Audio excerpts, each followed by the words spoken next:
I think we all know by now that if mama ain't happy, ain't nobody happy. And if we are not caring for ourselves, then it's much harder to care for others. And our next guest is really going to help us just solidify and cement that commitment to self-care and self-love. Our amazing next speaker is a fellow Miami sister, and her name is Gamarra Whitehead. Mari is a journalist and a TV host, and she's also a mom with 2 kids who are 7 and 9. We're going to get together for a play date someday. And your session today, Mari, hi, how are you? So good to see you, beauty. So good to see you. Your session today is, yes, your session is called Small Acts of Self-Care That Can Change Your Life. And it's a big statement, but we all know that it's true because it is these small, beautiful acts that really add up to nourish us and nourish and nurture us throughout the day.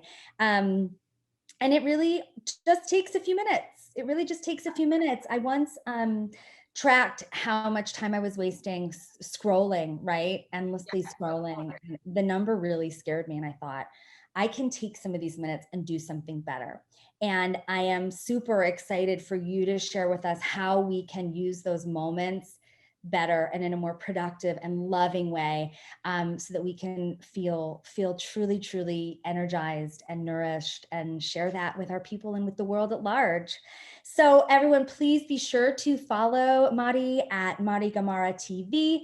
We're going to pop that in the chat for Instagram and any other handles or websites. And let's give her a really warm welcome. So glad you're here. I'm excited. Dana, I'm so excited to be here. And we've been talking about this and rehearsing, and it's finally here. And I'm so, so excited to be with all of you. First of all, thank you so much for inviting me. And thank you to CafeMom. And I know, like Dana said, it's so difficult to carve out this time. So thank you, girls, so much for being here today. What I want to do is I want to just hopefully inspire you. And I, like you, I'm a mom of 2, as Dana mentioned. I have a 9-year-old and a 7-year-old. And I have to be honest with you. Every time I've heard the word or the concept of self-care, I used to get really overwhelmed because in my head, self-care was this thing that required hours. And I also thought, I'm Peruvian, I'm from Latin America. And of course I came, from a whole other cultural background, but the whole concept of just taking care of yourself felt selfish and very self-centered. And I think it's a cultural thing, and so I really had to work with that myself. But I did realize along the time that I've been a mom that the more I gave and the more I did and the more, I prepared and all of that, just and the less I took care of myself, it just left me very empty and very resentful. So I just want to start with that concept of what self-care or self-love is not. And self-love is not selfish, is not self-centered, and it isn't self-indulgent either. It's not unattainable. It's not something that, the lady that's oiling herself and the gold mask and just laying down in bed while her kids are around and please don't bother me, it's me time. It's none of that. It's actually, to me, just little small acts of self-love that can happen throughout the day that can really, really help you fill your cup just a little bit more so you don't run on empty, and most importantly, you don't resent your loved ones. Because what's the point of having a beautiful home and having this beautiful dinner sit on the table and being the career woman that you may be, or the homemaker that you may be, and then just kind of resenting the people that need and want so much from you. So when I changed this sort of frame of mind, it really kind of clicked with me. And I started thinking about, like I said, what self-love isn't or self-care isn't, and what it truly is. So now that we know that it's not self-centered, that it's not selfish, that it's not unattainable, then we can kind of talk about what is. And like I said, those little moments, those little moments that can really make a difference. And this is why we named this part of the webinar, small acts of self-love that can radically change your life. I promise you that if you just add a few of these a day, it will just give you that 15% more happiness, 20% measurable happiness. And it will make your life, not just yours, but also your family's life. So much better. So let's get started and let's talk about, for me, self-love, or these little acts start the night before. So I'm going to walk you through what I do through the day, or what I aspire to do through the day, and that really makes a difference. So the night before, all of us, tell the truth, at some point have fallen asleep with our phones, as Dana said, scrolling.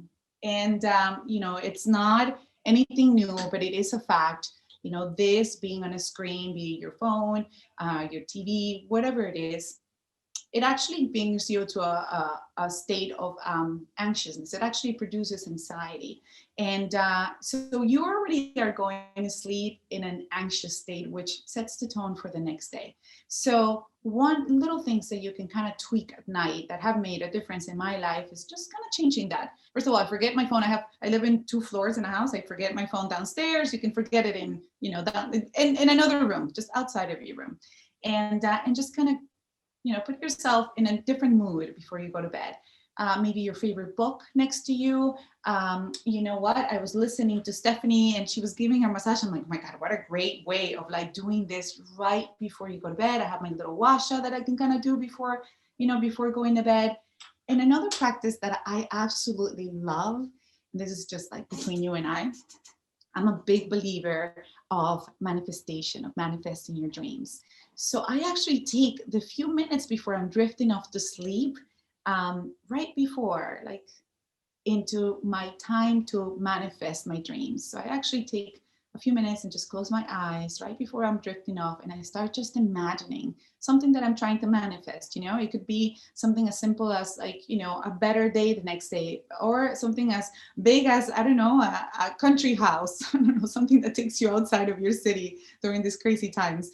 And I think of the details, I think of what it smells like, I think of what it could look like, and I just kind of envision it and just visualize it with such love and strength. And I drift off to sleep in that way. It's my favorite way. And to me, it just puts you in the mood of, it's going to be a good day next day.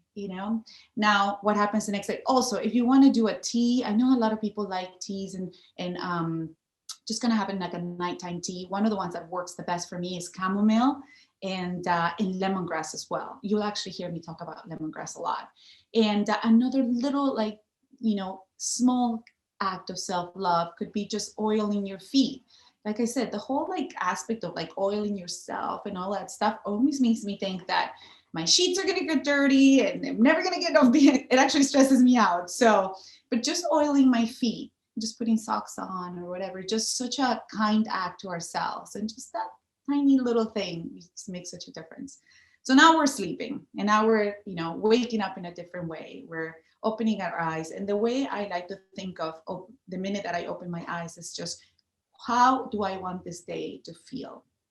What do I want this day to be like?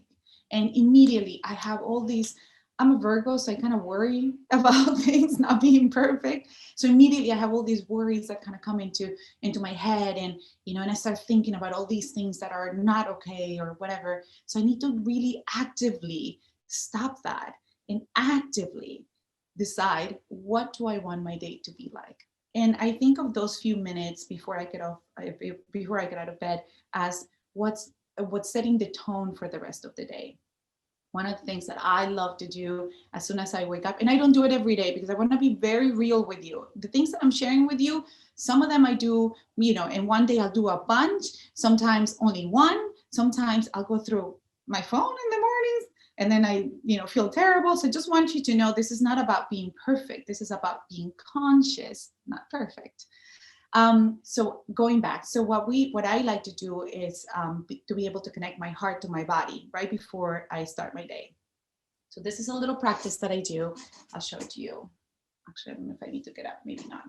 Okay, so all I do is just put my hand over my heart and my other hand over my womb, so right here, and just to take a breath, and I start with a gratitude mantra.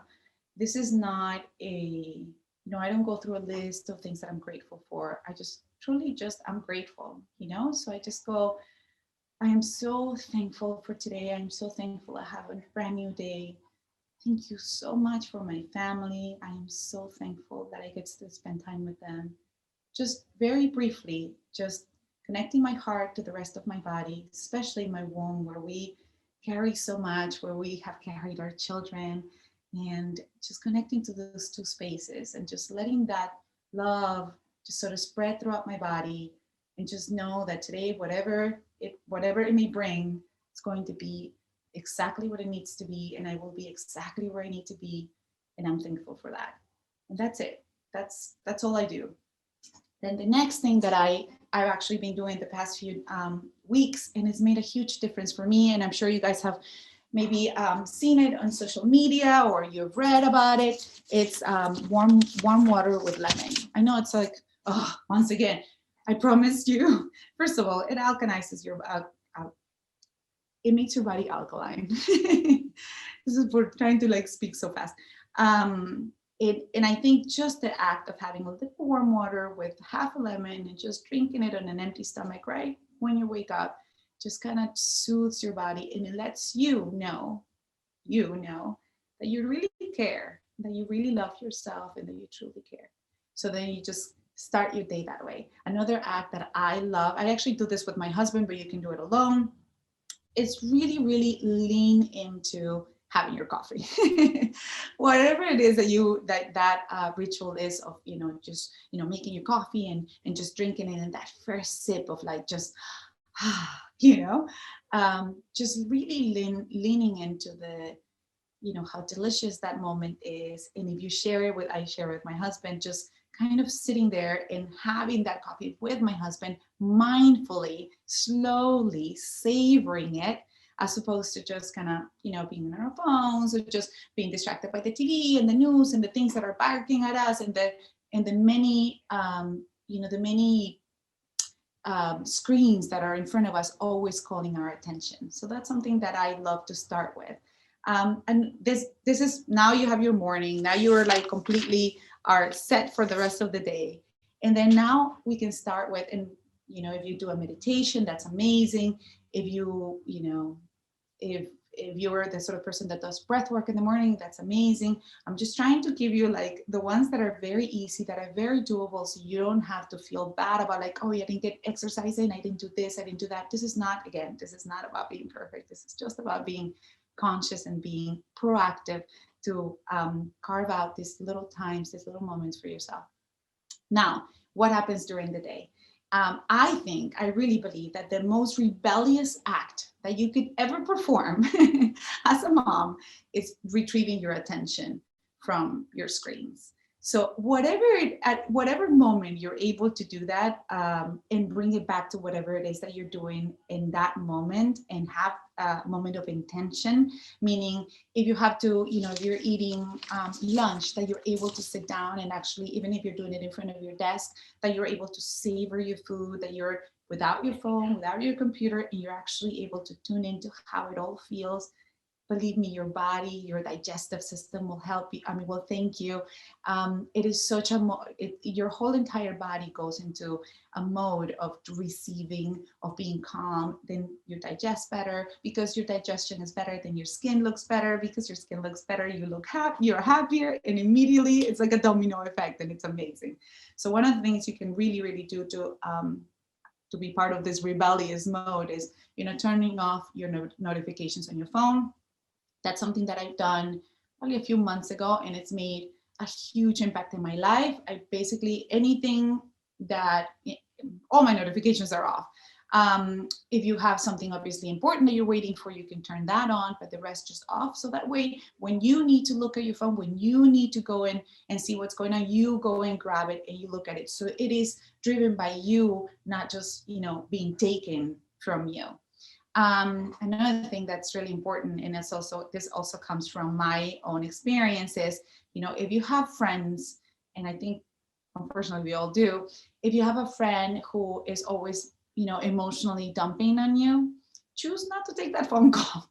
Choose to disconnect, for us as long as you can from this person. And I promise you, your body will thank you for that. It's unbelievable how much of a toll toxic relationships actually take on the body. So that's another thing that you can do. Oh, this is one that I absolutely love. Periodically check in with yourself.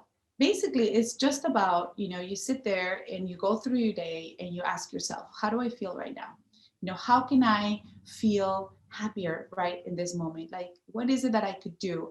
And honestly, the answer sometimes is so simple, but it gives you, like I said, that 15% more, feeling more, just happier. 15%, 20%. How can I be a little bit happier? And it could be, the answer could be as simple as like opening a window, or going for a walk, or at that moment maybe just asking for a hug from somebody. It's those little things that when you truly are tuning in and asking yourself, what is it that I need? What can make me happier right now? And one of the things, for example, for me, about those little things that you can do is sometimes, just a spray of perfume can make a big difference, or buying flowers. I'm a moon in Virgo, for those of you that like astrology, which I'm sorry, I'm a Virgo in moon in Libra, which means that I love, beauty, and I love to be surrounded by beauty. So buying something pretty like flowers will make me happy. So I'll go to, a supermarket and get them and just feel so much happier. So just checking in with yourself, I think, is always, it, it makes a huge impact. And then treating yourself, something really small that doesn't have to be anything extravagant. I learned from a friend who's very wise that we think of money as such a, like you need to be saving and you need to be mindful, but sometimes $5, $10 a day in something small makes such a huge difference in the way that you feel. For example, buying a very good quality of chocolate, and having a piece of chocolate that it just like blows your mind, or, just taking yourself to a movie, not right now, but maybe renting a movie at home and just feeling like this is my indulgence for the day, and and just loving it. Buying some oils, this is what I was telling to tell you, buying some oils to use in your bath or to just use randomly throughout the day. So I love, obviously everyone loves lavender for the calming properties, but one of the ones I love the most is actually lemongrass. Lemongrass is one of the oils that spiritually uplifts your energy. And then just physically, it has like actually calming, like nervous system calming, properties, but it also, like I said, not just calms you, but it actually gives you that little, it's uplifting. So lemongrass is one of the things that I actually always have in my purse, and just kind of, dab a little bit, smell it, or then I'll put it in a diffuser and that sort of thing. So, little indulgences that can actually like make such a very big difference. Now, what happens when we are, going through the day, life has taken a hold of us and we're kind of, just running around, and now we're on empty, the day just, and this happens, by the way, it happens more often than we would like to, see it happen. And so what I think, and I really believe, is that we need to have our little tools that can help us. And I call them like emergency-ish, small acts of self-love. And just knowing that however far you have gone from that state of feeling good, with yourself, you can always hold your hand back to that space. Just know that, just the way that you would do with your little girl if you have a daughter, or your little boy if you have a son, and you see them like, in a really bad state, and you just grab them by the hand and kind of just talk them into a good space again. You can do that with yourself as well. And one of the easiest ways to do that is to have your little, your tools. If you're feeling overwhelmed, if you're feeling anxious, exhausted, just not in a good space. One of the things that I like to do is use breath work. One of the ones that works the best for me is the bee breath work. It's called the bumblebee. At least I call it the bumblebee. I'm sure it has like a very specific name, but I want to show it to you because it's very easy, and it's like takes minutes. And my teacher who taught me this used to say this is like the thought busting, breath work, which is very needed. So this is the way we're going to do it. We're going to just kind of line up your finger. This finger is going to go right here. It's kind of like right here. Here we go. This one is going to go right here. This is going to go over your eyes, corner of your mouth, corner of your nose, over your eyebrows. And then these guys are gonna just close your ears. Okay, so then we're gonna go over here. And then when you are just kind of shutting the world, basically by shutting down your ears, just make sure to open up your chest when you do that. And then we're gonna go and just take a deep breath. And then you're gonna hum it out. Okay, here we go. I know I look really funny, like I'm doing it very hard, but I promise you I'm not. I'm actually very, very gently doing it. Okay, here we go.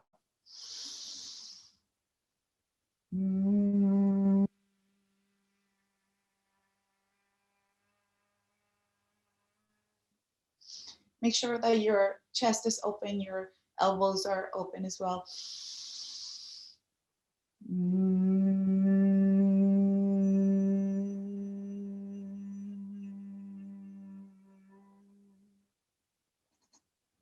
So this type of breath work, like I said, is called they call it the hummingbird or the bumblebee breath.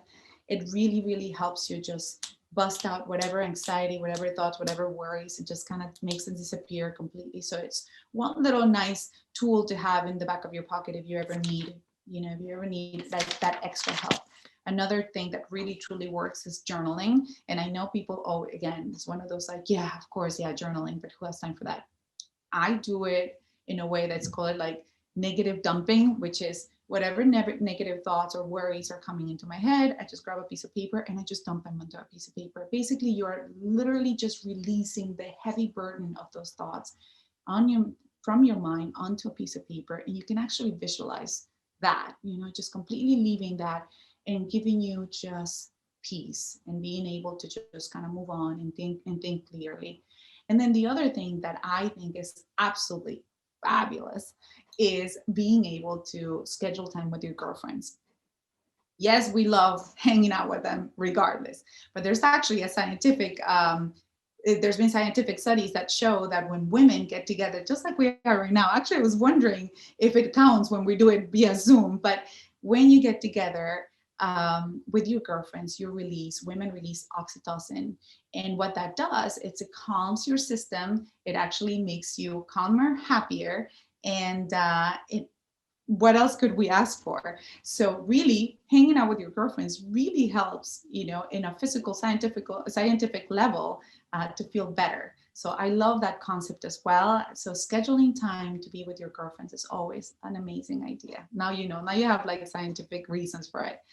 And then last but not least, if you are not going to do any of this because it requires time or because you got busy or whatever, if you could just remember one thing and one thing only, and I'll leave you guys with this, if you can end your day the night before and start your day just with a few minutes of acknowledging with gratitude and reverence all that you are, everything you've been able to accomplish, how much you matter into this world, and just know that the happiest you makes the happiest family, which then helps our communities, which then helps our world. That's how much it matters that you're happy. That's how much it matters that you're well, that your mind is well, that your heart is well. Just knowing that if you can do that, and also considering the fact that maybe things are always okay, we just choose sometimes to focus on the things that are not.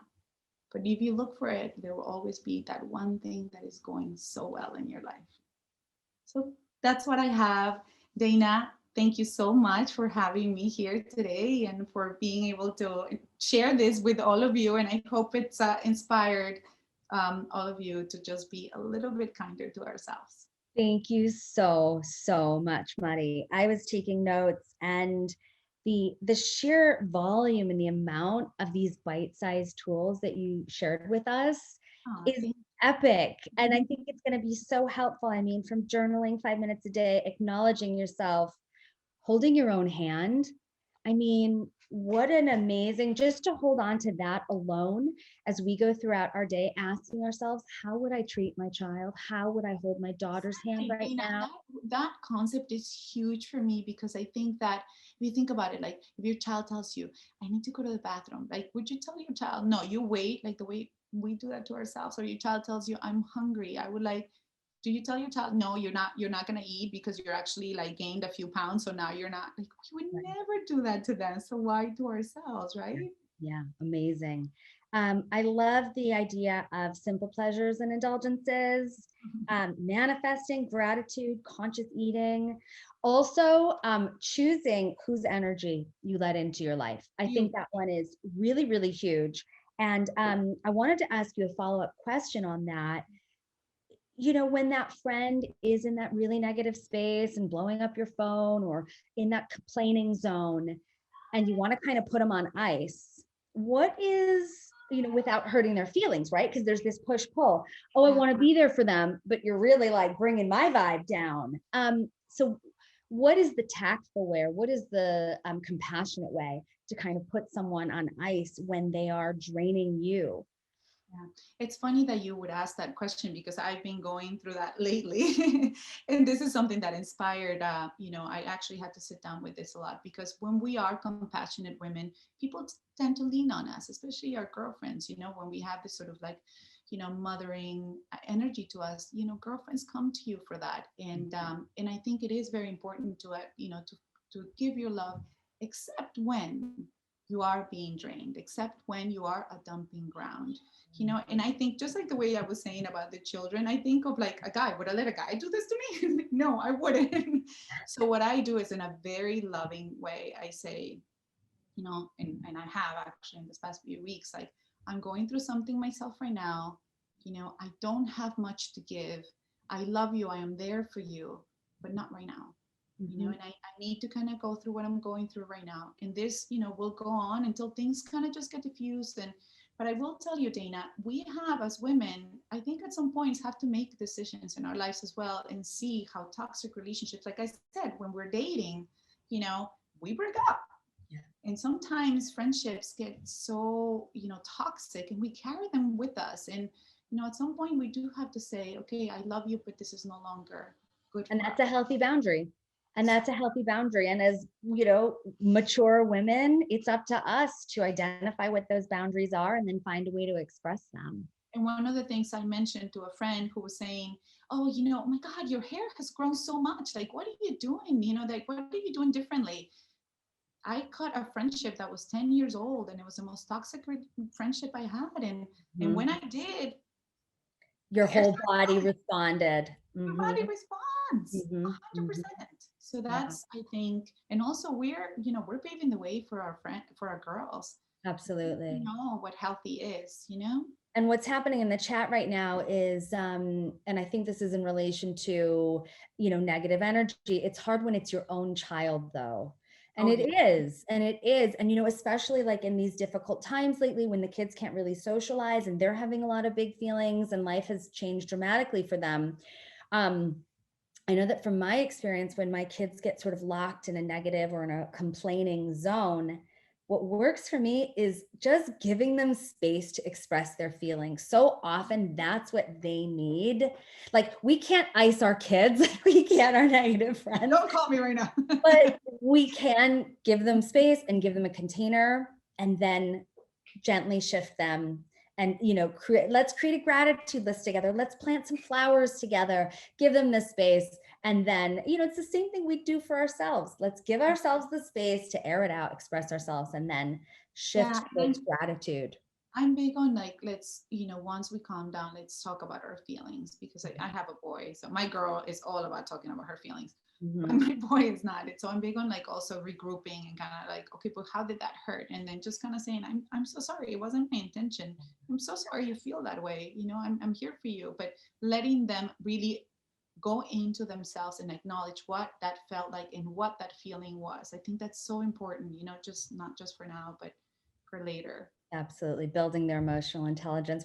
Well, you are amazing. Oh, my We love. appreciate you. People also love your hair. And if you want her to answer questions about her hair, ask her on Instagram, okay? Because So we've much. got our next session. Madi, thank you so, so much.